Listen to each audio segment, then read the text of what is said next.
Haha. Pour ceux qui ont la ref. Aujourd'hui, d'ailleurs, je vous dis bonjour quand même, hein, un peu la forme de politesse.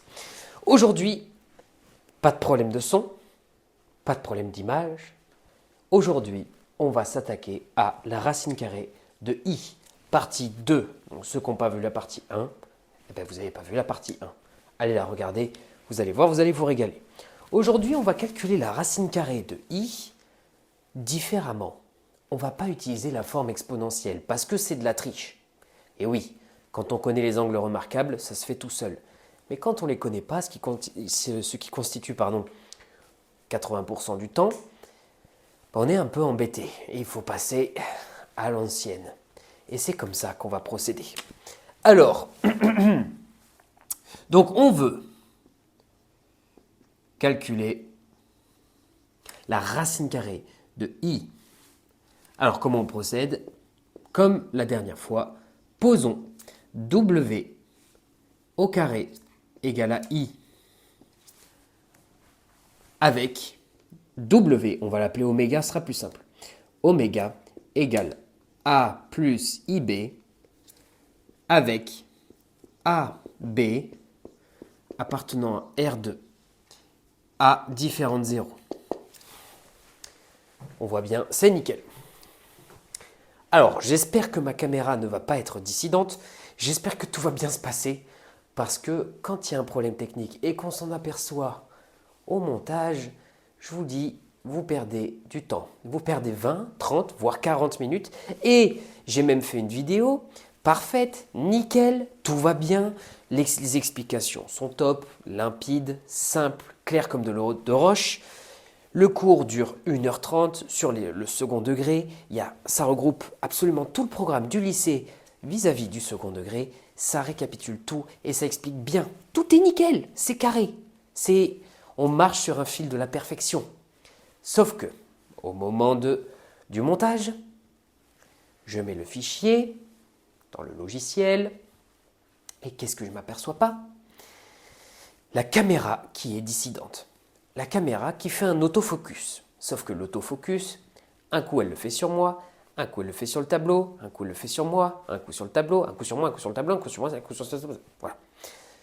Ceci engendre des variations de luminosité. Qui dit variation de luminosité dit lorsque le tableau est plus clair, on voit plus rien. Lorsque le tableau est sombre, on ne me voit plus. Tiens, super. Et si on faisait 1h30 de vidéo comme ça? Allez, top, faisons comme ça. Grand prince, la caméra. La caméra, en fait, il faut l'aborder, c'est comme la séduction, il faut l'aborder avec douceur, bienveillance. Il ne faut pas trop être vicieux, il ne faut pas trop être direct, il faut être taquin, espiègle et sympathique. Cette caméra, donc, respecte mon travail. La caméra, je te regarde. Tu me regardes, on se regarde, on échange ensemble, on communique. Nous partageons une même passion, les mathématiques. Donc, ne sois pas dissidente. D'accord? Ok.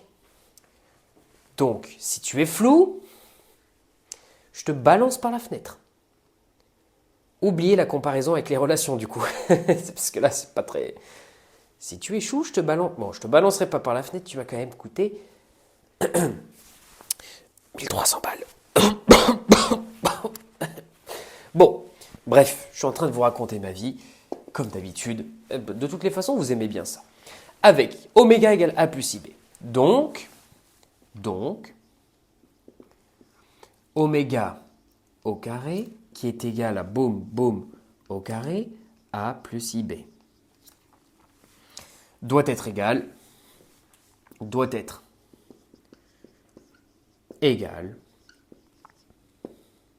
à i a plus ib au carré. Alors, je n'aime pas l'écrire dans ce sens-là, je vais plutôt l'écrire dans l'autre sens. C'est-à-dire, je vais écrire égal à i, comme ceci. I, comme ceci. Voilà. Maintenant, on va faire le boum-boum habituel. C'est-à-dire, le boum-boum habituel, on va développer ce truc-là en utilisant l'identité remarquable. Donc là, on fait boum, boum au carré, plus 2 fois boum, boum, boum, boum, plus boum, boum, au carré égale I. Ok, le boum, boum, ici je mets A, ici je mets A, ici je mets IB. IB, IB. A au carré, ça nous fait A au carré, comme son nom l'indique. Voilà. Plus 2AIB. Le I, on aime bien le mettre soit tout devant, soit à la fin. Ici, je vais le mettre tout à la fin. Ça nous fait 2ABI plus IB au carré. Mais attention, IB au carré, c'est IB fois IB. Donc là, je fais petite. Ok, elle est catastrophique. On fait une petite accolade comme ça. Voilà. Ça, c'est IB fois IB. C'est égal à I fois I fois B fois B. C'est égal I au carré fois B au carré. Donc I au carré, B au carré. Sauf que vous savez, I au carré nous fait moins 1. Donc finalement, ça nous fait moins B carré, ce truc-là. Bingo.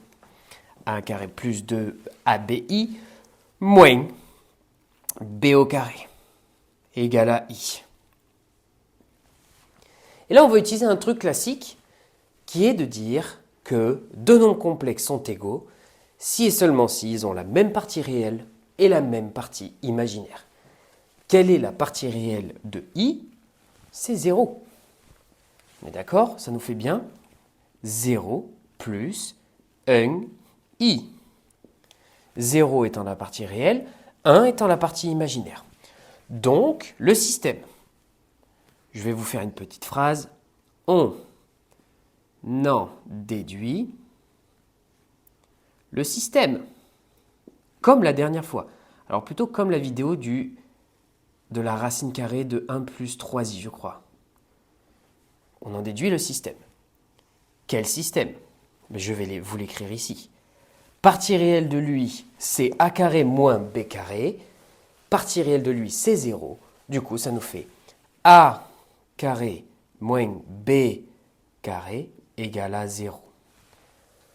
Ensuite, 2ab, c'est la partie imaginaire. Et la partie imaginaire de l'autre, c'est 1. C'est ce qui nous dit que 2ab égale à 1. Et là, ça va être très simple à résoudre. On regarde ici. Boum et boum. Entre le 2, le A et le B, vous commencez à avoir l'habitude, il y a une multiplication.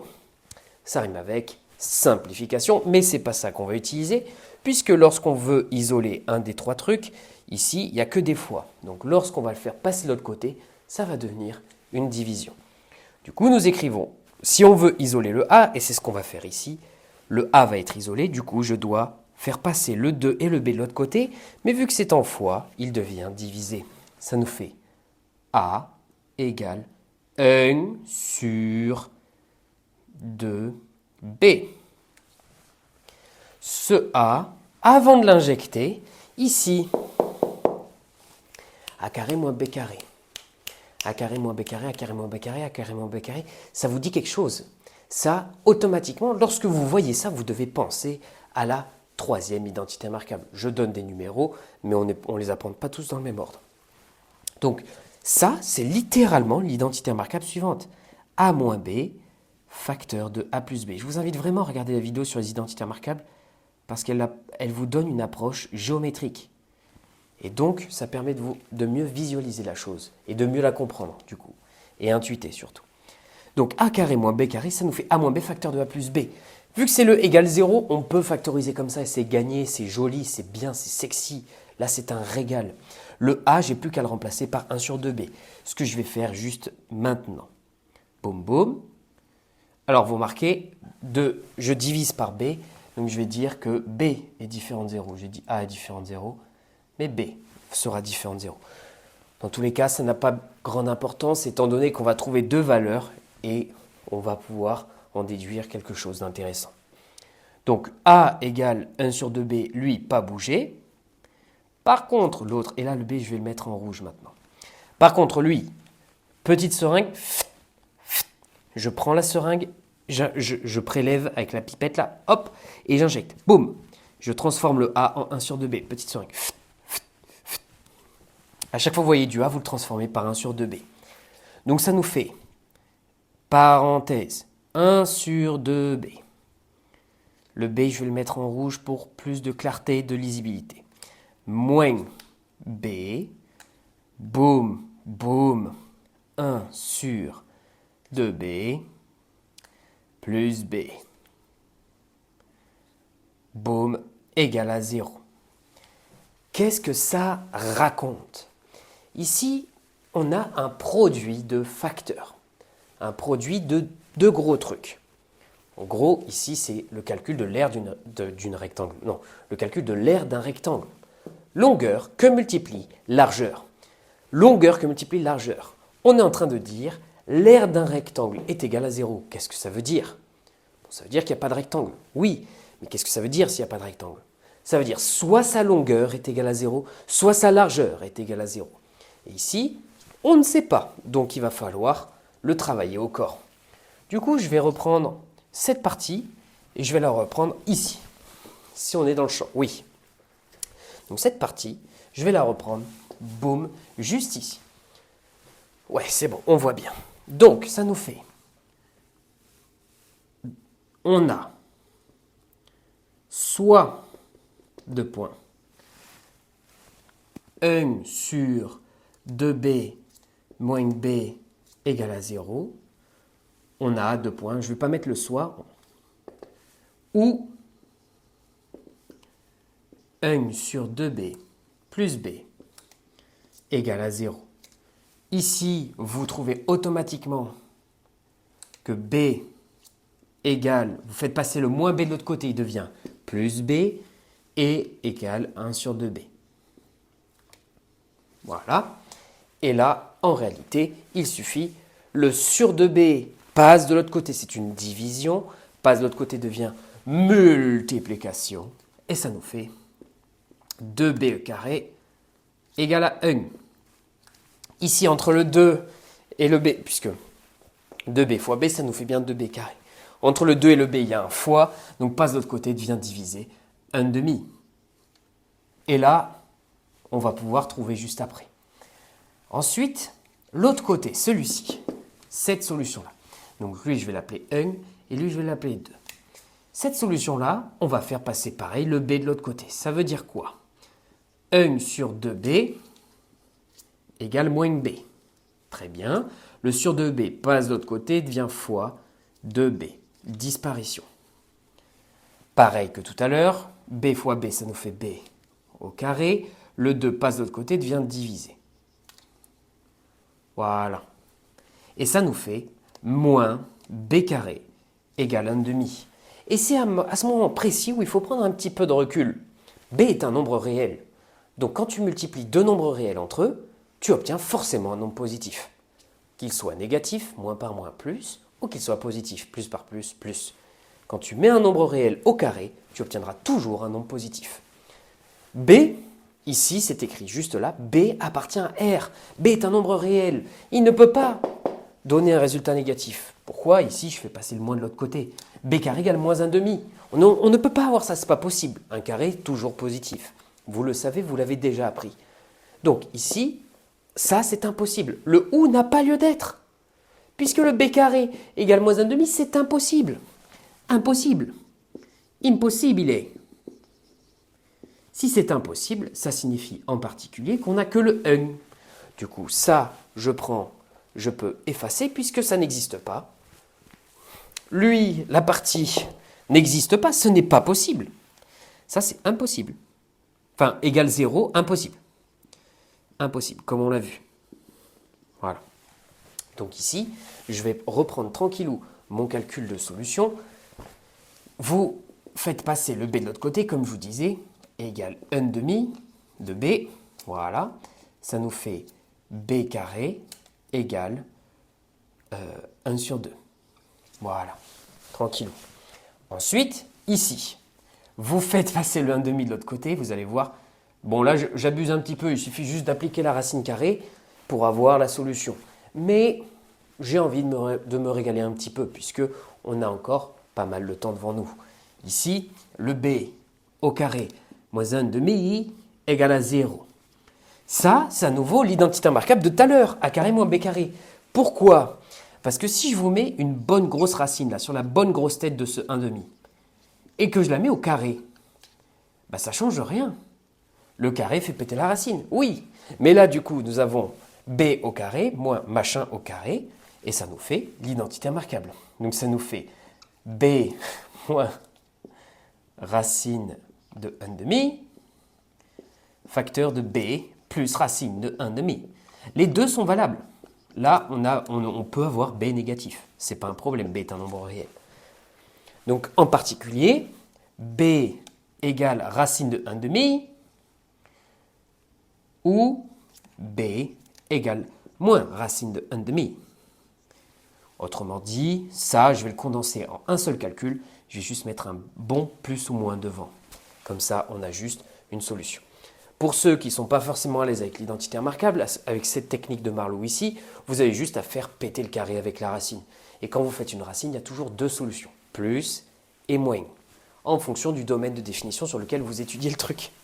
Mais là, vous remarquez, ici on l'étudie sur R, donc ce n'est pas dérangeant. Donc, racine de 1 demi. Développons. La racine se distribue en haut et en bas. Multiplication, simplification, division, c'est pareil.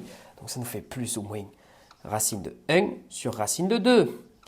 Mais attendez, racine de 1, c'est 1, plus ou moins 1 sur racine de 2. Mais attendez, on n'est pas chez les physiciens ici, on n'écrit pas la racine carrée en bas. On écrit plus ou moins.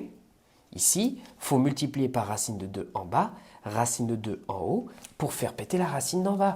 Et ça nous fait el famoso racine de 2 sur 2, puisque racine de 2 fois racine de 2, ça nous fait 2. Voici pour le B.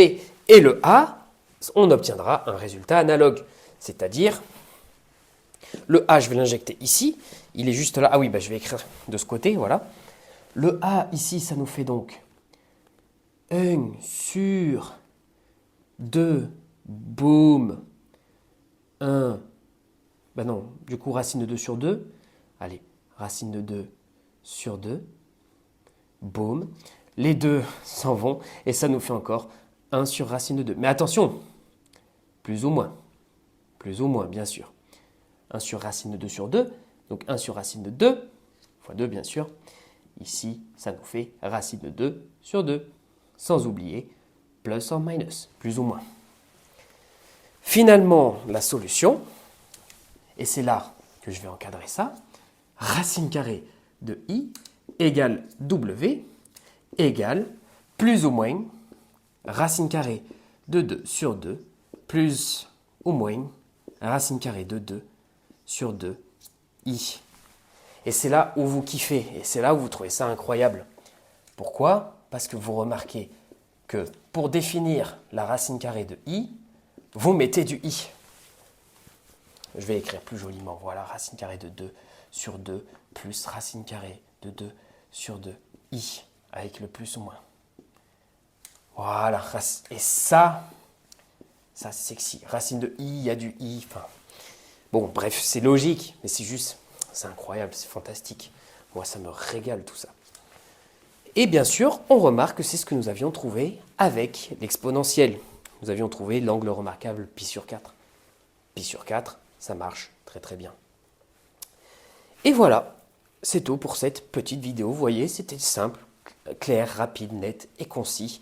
J'espère que la caméra n'a pas été dissidente, que le mic, que tout a fonctionné comme sur des roulettes. Parce que je vais péter les plombs, je vous jure. C'est infernal de refaire les trucs en boucle. Donc, moi je vous dis, si vous avez besoin de cours en visio avec moi, ça se passe dans la description, dans mon mail. Sinon, vous pouvez me contacter directement via Instagram, vous m'envoyez un petit DM. Pour ceux qui sont intéressés par des petites fiches de révision, etc., vous pouvez également vous abonner à ma page Insta, j'y poste du contenu toutes les semaines. Pour ceux qui veulent juste rigoler par rapport aux sciences, aux maths et à la vie étudiante de manière générale, vous pouvez également aller sur mon Insta puisque j'y publie des réels humoristiques tous les jours. Je publierai des réels un peu plus concrets et un peu plus mathématiques dans les semaines qui vont suivre, lorsque je serai à court d'idées humoristiques. Voilà, voilou, moi j'ai plus rien à vous dire, je suis bien, tout se passe bien. Donc moi je vous dis, travaillez, révisez et réussissez votre année. Allez, ciao tout le monde. Pensez à vous abonner à ma chaîne YouTube aussi également et à commenter.